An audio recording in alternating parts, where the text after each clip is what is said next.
Hello YouTube, PsychoFox here. So I thought I'd do another Amstrad PCW video, something that's not been covered before. And this is a companion for the PCW 8256 and 8512. A little selection of programs that you can put some into the M drive, so they're resident on your PCW. And they'll let you do things like keep a clock on the screen, a notepad, sort of a DOS program. It's called DOS, but it's not really DOS. So I thought I'd just show you how to get it running. So you load CPM and you install it on the system. It does take a little bit of memory in the M drive because it is sections of it are resident, so you can sort of use other programs and just call it up when you need, which is quite useful, I suppose. So what you do first, load CPM, put in the disk and install. This thing, this companion dates from 1986, so it's quite basic. But if you had, if you worked in an office and you wanted to, at the start of the day, just load this up, have it running in the background, so you can keep a clock on the screen, have a notepad going. So it's, as you can see, it's now a resident, programmed by Nik Sen. So if you just do extra and P at any time, it calls up a little menu, and I think it's calculator and clock that are resident, so they're taking up memory. But if you want to use notepad, phone book and diary, you have to access the companion disk. So calculate, you get a little very simple little calculator there on the screen. If you exit back to menu, clock, obviously there'll be no time set, so let's set the time. What is it? Let's just say it's 2:30 and 45 seconds. And clock on, and let's put the clock in the bottom, which will be running in real time there, complete with the seconds. So that's quite useful to start the day, get that on. So obviously it's sort of like a forerunner to Windows. You have the clock in the corner of the screen. Exit back to menu, DOS, so it'll let you have a look what free space you've got. Drive A, we've got 43K free on the disk. M drive, 332K. Directory, that lets you look at what you've got in the drive. So on drive A, that's what's on the disk. A view file just lets you look up certain file names. So let's just have a quick look at Notepad. So yeah, need the disk in for Notepad. So it just lets you make little notes and recall them from the disk should you want to later in the day. So there's nothing on it at the moment.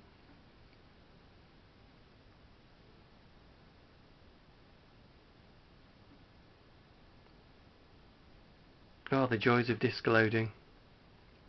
Right, that's one I put on here earlier on. So notes for meeting. So I'm going to go on the second line. Meeting at 3 PM. So instead of jotting it down on a bit of paper, that's what you do. You stick it in here. Obviously it would be easy just to write it on a bit of paper, but you know, it was technology and everything had to be done on computers in the 1980s. So yeah, that's saving the little update to the disk. It'll take you back to the menu. I think phone book's pretty much the same. Diary's pretty much the same.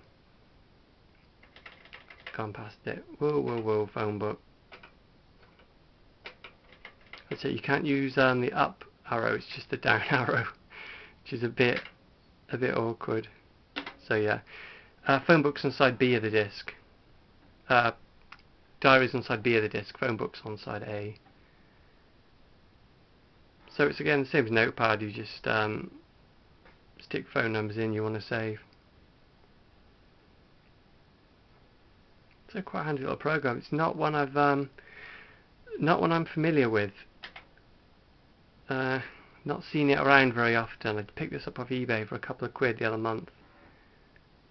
I've only ever seen a couple of them in the past, so I don't think it was widely used. But it is used for a little program, and if you ever want to uninstall it at any time, you just go back to CPM and type uninstall. But obviously, if you turn your computer off, it'll uninstall it. So diary, we've got side B in. Just have a look what diary is.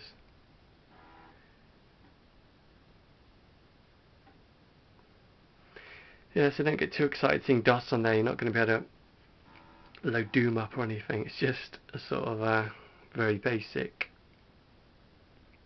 operating system to look at what you've got on the drives.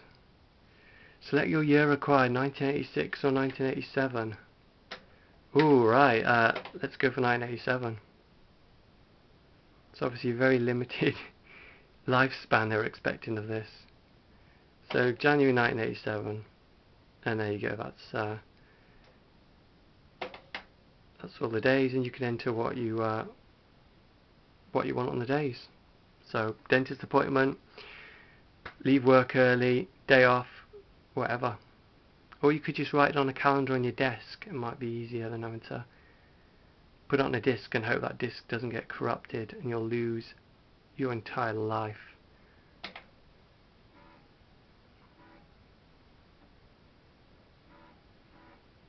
So yeah, if you want to go back just to CPM at any time, you just do extra and P, and that'll get rid of this menu.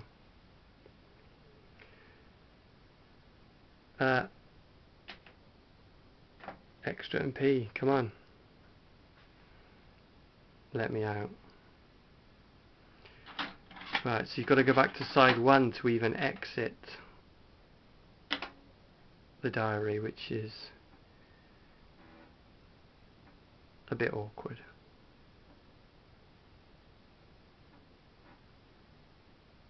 So yeah, it's a bit clunky. Obviously, other interfaces you'd have a mouse selecting all this and point and click, but no, it's a bit clunky, but it does work. It does what it says. So if you want to uninstall, get your 61K or whatever it takes up in the M drive back. You uninstall.